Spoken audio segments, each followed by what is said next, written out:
Jimmy was not a rapper then. Right. He was your man, like on the side, like on the side, just he was not a rapper at all. Right. So when Ballin' took place, and I'm looking and I'm going, oh, he having a moment. That's the Lloyd Banks. It's Lloyd Banks thing. I'm still here. From whatever you painted the picture to be, to me to being a hype man, or he wasn't the best rapper, or he just started to get whatever you want to narrative you want to paint. You still got to listen to me talking to you right now in 2025. What I did for Nas probably never been done for him in his life. He's never been that viral at all, ever. He's never been talked about like this ever in his life. The last time he was in some shit like this where people were comparing is when him and Jay was beating on him. 50 Cent just aimed his sights at Jim Jones, and it's getting messy fast. Jim kicked off the drama by throwing shade at Nas on Fat Joe and Jadakiss's podcast, claiming he's a better rapper and that he's done more for the culture than Nas ever could. That's a bold claim, especially from someone who used to look up to Nas like a hero. So what made him flip the script so suddenly? And why is 50 saying Jay-Z's the puppet master behind it all? This isn't just some random diss 50's flat out accusing Jim of being a Jay-Z pawn. And when you look at the timeline, it's sketchy as hell. For years, Jim went after Hove, clowning him in interviews and throwing shade whenever he could. Then suddenly, he's out here calling Jay his big brother. Please, that switch-up screams agenda. Let's rewind to where it all popped off. Jim sat down with Fat Joe and Jadakiss to chop it up about recent hits. He wanted that. He was watching them be that, like Mace be that and Cam be that, and looked at, and it was finally, he had one. Mm-hmm. And I just looked, and I knew, I just took the shot, Murder, to see, because I wasn't sure he was going to go for it. Mm-hmm. But I was like, we like Jimmy better than you anyway, Cam. Then you got to watch and see how he responds. And then when you see, he like, oh, he really like that. Like, give me this, give me Jimmy. Yeah, tell him we want him. We want you at the show, Jimmy.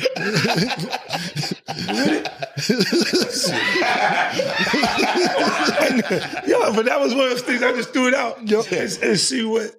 And then when he bit to it, because it was like he was having a moment that not sure that was going to ever happen again at that point. And then he's going, for them, they had records that were, look, I always said it's to certain artists, I go, damn, when is he going to have his moment? Like, Fab, I said this. Joe mentioned that some of the younger fans were saying Jim's done more for hip-hop than Nas, and that was Jim's chance to stay humble, maybe give props. But instead, he laughed it off, saying, these new kids don't even know Nas. Then doubled down, claiming his influence is way bigger. Like, bro, really? Now, don't get it twisted, Dipset did run an era. Their style, their sound, all iconic. But Jim didn't even shout out the Diplomats while hyping up his legacy. He made it sound like he built Harlem all by himself. You could see Jadakiss's face drop instantly. Man looked stunned, like he'd just heard the wildest take of the year. He didn't even need to say a word. His silence said it all. Stop the cap. Everybody knows Nas is a certified legend. And the crazy part? Jim didn't even start getting real rap respect till Ballin blew up now. The same dude who was starstruck meeting Nas last year is calling himself the better artist? Come on. That ain't confidence, that's pure ego. Jada kept it chill, but his face said everything. And you already know. So, you know what I mean? Like, every major name in the game saw that clip blow up online. But Jim didn't tap the brakes, he slammed the gas. He claimed he could out-rap Nas, said his bars were sharper, his flow was cleaner, his impact heavier, and his relevance untouchable. Then he had the audacity to say, I'm more relevant now than Nas has ever been. That's not confidence, that's chaos in motion. To back it up, Jim started pulling out charts and stats, bragging about Billboard placements, Spotify streams, and viral hits like he was in court, trying to prove a point. But the internet wasn't buying a second of it. Yeah, I just seen the Breakfast Club. Jimmy popping all that bullshit. I be seeing Jimmy talking about, we Gucci boo-boo. He in the Gucci store. Talking about, we Gucci boo-boo. The Black King they was going fuck you up. Jimmy, they was like, Marita Monero. Fuck Coca-Cola. Nas fans came through fast, dropping receipts, old records, award wins, lyrical highlights, everything. They flooded the comments and torched Jim for disrespecting a man who's been dropping classic albums since before Jim even had a deal. And let's keep it a buck, this beef didn't just appear out of nowhere. This energy been simmering since the early 2000s, when Nas first called out Dipset and even mocked Cam'ron's Come Home With Me, calling it trash. Cam fired back, full-blown war was born. Harlem versus Queens, Pride versus Legacy, diss tracks, interviews, subliminals. It got ugly, but here's where things get wild. While that Nas versus Dipset drama was heating up, Jim and Jay-Z had their own war going too. Jay used to clown Jim in public and it wasn't playful. Things got heated when Jay refused to make Cameron vice president of Roc-A-Fella. That one move caused a huge fallout, splitting the Harlem crew from the label entirely. Jim stood by Cam's side, and that loyalty started a long, bitter rivalry between him and Jay. Now fast forward to today, Jim's out here praising Jay-Z and dissing Nas like the past never happened. Nah, something's off. This feels calculated, like chess moves behind the curtain, a strategic play that's got the whole rap world watching close. Jim and Cam always felt like Roc-A-Fella used Harlem for the style and swagger, then tossed them once they got the look they wanted. Let's not forget it was Dame Dash who brought them into the rock circle, not Jay. So when Jay took the throne, Jim and Cam swore he pushed them out on purpose like he wanted to erase Harlem's shine for good. Put it to you like this, Jim. Hey, bro, you been in this thing, but lyrically, I'm gonna keep it a stack with you. Yeah, y'all but look how you dress. Nas. Look how you dress. You don't even be in the same places I be in. And the but things that we listen to. I can be in the church house. You can't F with Nas lyrics. I don't know who told you that. Now look, I know you on that good stuff, but you're not seeing Nas. You're not seeing Nas, bro. Let's be real. You got a bunch of 40 and 50-year-olds in their panties because I said I'm better than Nas. It don't matter. Look at you. Look at you. Nobody from Dipset gonna take you over Nas. And Jim, man, he didn't bite his tongue for a second. He went straight at Jay, called him soft, said he wasn't connected to the streets anymore, and even accused him of locking Harlem out of the whole Roc-A-Fella movement. And this wasn't just rap talk, Jim really took it to the streets for real. On the 22nd of December 2008, things exploded when Jim got into a full-on brawl inside a Louis Vuitton store in Manhattan. The man he fought? A close friend and business partner of Jay-Z? That wasn't some random scuffle, that was personal smoke. Jim ended up pleading guilty to misdemeanor assault a year later. And that fight became solid proof that his beef with Hov went way deeper than music. But here's where it gets wild after all that chaos. After years of clowning Jay in public and calling him out in interviews, Jim folded. He crawled right back, looking for a deal from the same man he'd been disrespecting for over a decade. That's crazy. The same dude who once wanted to tear Jay down was now hoping Hov would save his career. That's why folks say Jim can't be trusted. He's got a reputation for switching sides. The second things get rough, like loyalty gives him an allergic reaction. And that's exactly why 50 Cent never had respect for him. But I hear the comparisons. Back in 2007, when the G-Unit versus Dipset beef was at its hottest, Jim shocked everyone by popping up at a G-Unit event. 50 had invited him, but not to sign him. Nah, 50 was playing chess while Jim was still figuring out checkers. He brought Jim out just to expose him. 50 wanted to prove, especially to Cameron, that Jim would do anything for a little spotlight. It was a setup from the jump, and 50 humiliated him in front of the entire rap world. No contract, no deal, just a cold lesson. Loyalty actually matters in this game. From that day on, 50 saw Jim as weak a man with no code. And now, fast forward, 50 and Jay-Z have been locked in a silent Cold War for years. So when Jim ran back to Jay begging for a Roc Nation lifeline, that was it. He officially made himself 50's enemy. The second that Roc Nation deal got signed, the whole energy in the industry shifted heavy. Yeah, and not long after that deal, Jim started tossing slick shots at Nas out of nowhere. Coincidence?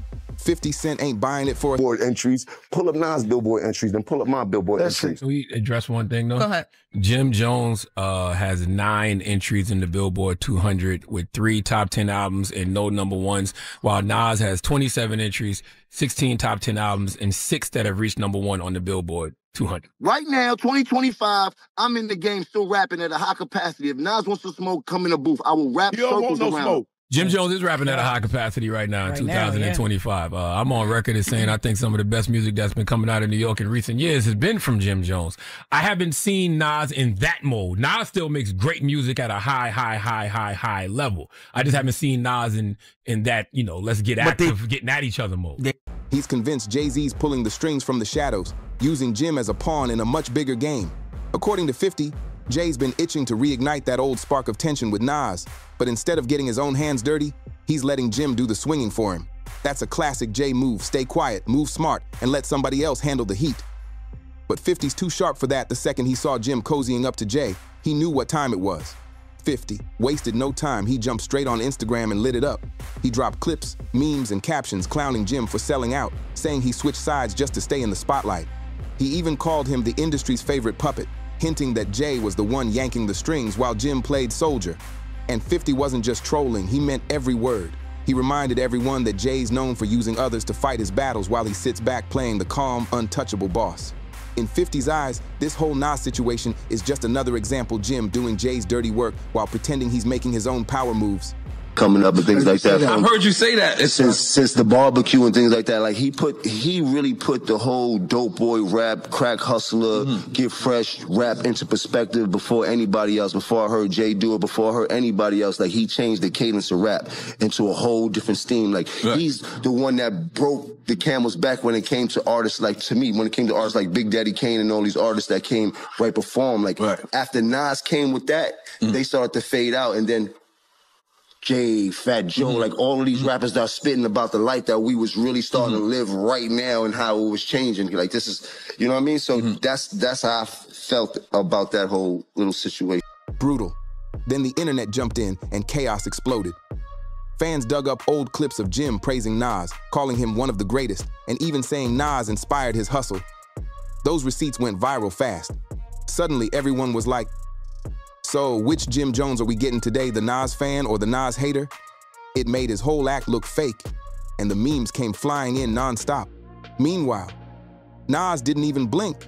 That's what makes it hit harder, the man's unbothered, chilling in his lane, dropping timeless bars and stacking Grammys like it's nothing. While Jim's out here chasing clout and clinging to beef, Nas is living legend status, silent and untouchable. And 50? Oh, he's loving every bit of it. He keeps throwing shots, sometimes slick, sometimes direct, but always cutting deep. He even said, Jim's the kind of guy who'll diss a legend just to get his boss's attention. I wasn't in the ad because of look, Jay-Z and them was putting it together. So I think they still harbor some energy towards me. You think you were purposely left out of the ad? No. Oh, okay. I don't think. I think that they were saying the NFL had some issues with me that I don't know what those issues are. Like what is the issue? You see what I'm saying? Like, and I with M, because like with Nori he had communication. He said, yeah, I talked to the big homie. You saying, so Jay, he was telling me, you know, the white boy wouldn't do the truth without 50, right? And I'm like, that's when I start saying crazy stuff, because I look and I go, oh, that's your big homie, right? And so he imaged himself after a gay painter. The big homie wanted to look like a gay painter. What are we talking about here? We're talking about Basquiat. He wants to look like a gay painter. Oh my God, I think I know where we're going with so this. Now look, what I'm saying to you is, look, when you start looking at, that's not mine, that's theirs, they Harper, right? But when you look at, M is looking at the entire legacy. Yeah. Ouch. But here's where it gets darker. Rumors started swirling that Roc Nation's own camp might have pushed Jim to start this mess with Nas as part of a PR play. If that's true, then this whole thing isn't just beef, it's business. Think about it. Controversy equals clicks, streams, and headlines. And nobody in this game flips chaos into power better than Jay-Z. If 50's theory checks out, then Jim's just another pawn on Jay's chessboard, and a disposable one at that. But you know 50, he doesn't stop at talking. He moves. He started dropping behind-the-scenes stories, wild ones, about how Jim was out here begging for features, begging for meetings, and getting curved by the same big names he once dissed. 50's basically tearing down that Harlem tough guy image Jim's been selling for years, showing him as a man desperate for validation from circles that never really wanted him there. Jim Jones went on Fat Joe and Jadakiss's. Oh, look, a topic in a topic. Yeah. He went on Fat Joe and Jadakiss's podcast and had a lot to say about some dude on the internet that said Jim Jones is better than Nas and has more Billboard hits than Nas. It was a young kid. I believe he was like 23 or something, 22, 23. And he was saying that for his generation, his era, they don't look at Nas. And a lot of people took offense to that. I personally did not take offense just because of the kid's age, of the generation. It's like a sports conversation. Like the numbers are the numbers. But in New York City, with rappers, we don't necessarily go by that. Yes, Travis Scott is the bigger act, more hits, more numbers, more. But to the rappers, don't nobody give a about what Travis Scott is talking. At this point, it's bigger than rap. It's a war for pride, credibility, and staying power. Jim's trying to prove he belongs next to legends, but every step he takes just gives 50 more ammo to tear him apart. And the way 50 tells it, it's chess, not checkers. He once said, "A real boss keeps their hands clean even when they do dirt," and that line says everything about how the industry really works. Jay built his whole image around calm power, the suit, the silence, the smirk. But behind that smooth talk, he's calculating every move like a grandmaster, from borrowing Biggie's blueprint to freezing out his old Rockefeller brothers. Jay learned early that power isn't loud, it's quiet, controlled, and ruthless. He doesn't just play the game, he owns it. Look at the pattern he iced out Dame Dash, made sure Cameron couldn't shine too bright, and now he's got Jim Jones out here reigniting old beefs with Nas while he sits back, cool as ever, acting like his hands are clean. That's classic Jay. He lets everyone else get dirty while he walks away, spotless, ruthless, but genius. And that's exactly why 50 doesn't rock with either of them. Loyalty means everything to him, and in his eyes, Jay and Jim don't live by that code. That's why 50 rides so hard for Eminem.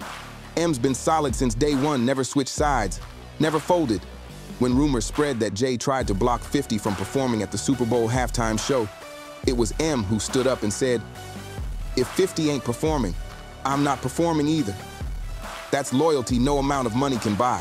See, fame fades, streams dry up, and trends die fast, but respect, that's the real currency in hip-hop. Jim might be making noise right now, but let's be real, Nas built the foundation he's standing on. You can't troll your way into greatness. You earn it with time, legacy, and consistency. So now it's your turn. Whose side are you on in this wild saga? Team 50? Team Nas? Or do you think Jim's really standing on business this time? Hit that like button, drop your thoughts in the comments, share this with your crew, and don't forget to subscribe. This story's just getting started.